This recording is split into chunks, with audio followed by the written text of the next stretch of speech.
अस्सलाम वालेकुम। आज मैं आपसे सादुर्रहमान बन के बात करूँगा, ना कि रकीब भाई। मैं नहीं चाहता कि कोई ये सोचे कि इस वीडियो का मकसद जो मेरे पे एफआईआर हुई है उसकी कोई जस्टिफिकेशन है।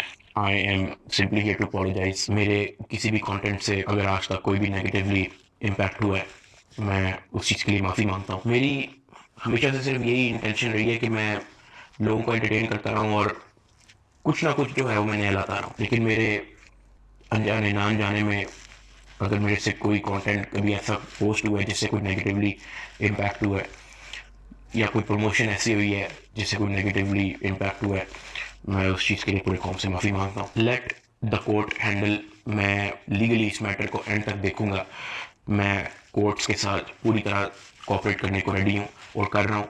मैं इदारे के साथ पूरी तरह कोऑपरेट करूँगा और जो भी जज साहब मेरे केस का फैसला लेंगे मैं वो कबूल करूँगा। मैं मेरा और मेरी फैमिली का जो 3.5 माह का एक्सपीरियंस है सिर्फ वो बताने आया हूँ। 16 अगस्त 2025 को जब मैं सो के उठता हूँ मैं बड़ा एक्साइटेड होता हूँ, क्योंकि हमने अपने दोस्त वगैरह मेहमान बुलाए होते हैं।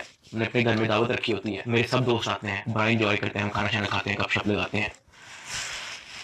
मेहमान चले जाते हैं, उसके बाद मैं और रूम पैकिंग में लग जाते हैं, क्योंकि हमें मलेशियन गवर्नमेंट का एक इवेंट है, उधर से इनवाइट आया होता है कि रकी भाई आप आए हमारे लिए कुछ वीडियोस वगैरह बनाए। पूरे पाकिस्तान से उन्होंने एक मेल और एक फीमेल को चुना, जिसके अंदर मेल में उन्होंने मुझे चुना। बाकी कंट्रीज से भी उन्होंने एक मेल एक फीमेल इनवाइट किए हुए थे और मैं बड़ा एक्साइटेड था कि पूरे पाकिस्तान के अंदर से उन्होंने एक बंदा चूज करना है और उन्होंने मुझे चुना। मैं बड़ा ऑनर फील कर रहा। हमने बड़ी जल्दबाजी में पैकिंग की, क्योंकि मेहमान आए होते हैं, हमें टाइम नहीं मिलता और मुझे नहीं पता था कि जब हम पैकिंग करके अपने घर से निकलेंगे तो मेरी ज़िंदगी का सबसे मुश्किल वक्त शुरू हो जाएगा। मेरे वहमो गुमान में भी नहीं था कि मेरे साथ क्या होने जा रहा है। हम जब पैकिंग करके सामान गाड़ी में रखते हैं, गाड़ी हमारी एयरपोर्ट की तरफ चल पड़ती है। एयरपोर्ट पहुंचते हैं, हम सामान अपना अनलोड करते हैं। रात के 9 बजे के करीब हमारी फ्लाइट होती है। हम काउंटर पे जाते हैं और हमें अपना बोर्डिंग पास मिल जाता है। उसके बाद यहाँ पे इमिग्रेशन होनी होती है, जहाँ पे आपके पासपोर्ट पे एग्जिट स्टैम्प लगती है। हम जब वहाँ पे पहुँचते हैं तो वो मेरे से पूछते हैं कि आप पे कोई एफआईआर तो नहीं है।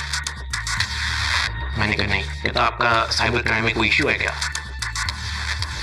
मैंने कहा नहीं। कहते आप हमारे साथ आ जाए। मैं और रूब एक दूसरे की तरफ देखते हैं कि ये क्या हो गया। हम किसी को ऑन टाइम ज़्यादा इन्फॉर्म नहीं कर पाते हैं। मैंने ज़िया को सिर्फ मैसेज कर दिया कि ये इस तरह से इशू हो गया, तो शायद हम फ्लाई ना कर पाए, तो आप प्लीज़ गाड़ी जो है वो एयरपोर्ट ले आओ और हमें यहाँ से पिक कर लो। हमें लगा कि शायद हमें बस सिर्फ फ्लाई नहीं करने देंगे और हम घर जा सकेंगे। 5-10 मिनट के बाद इमिग्रेशन वाले हमसे हमारे मोबाइल ले लेते हैं, कहते हैं कि इसको एयरप्लेन मोड पे लगा दें और अरूब की तरफ वो इशारा करते हैं कि अगर आप जाना चाह रही हैं मलेशिया तो आप जा सकते हैं। अरूब ने कहा नहीं, अगर साथ मेरे साथ जा रहा है तो मैं चले जाती हूँ, वरना मैं इधर ही ठीक हूँ। शायद ये मेरी गलती ही, मुझे उसको जाने देना चाहिए था, क्योंकि उसके बाद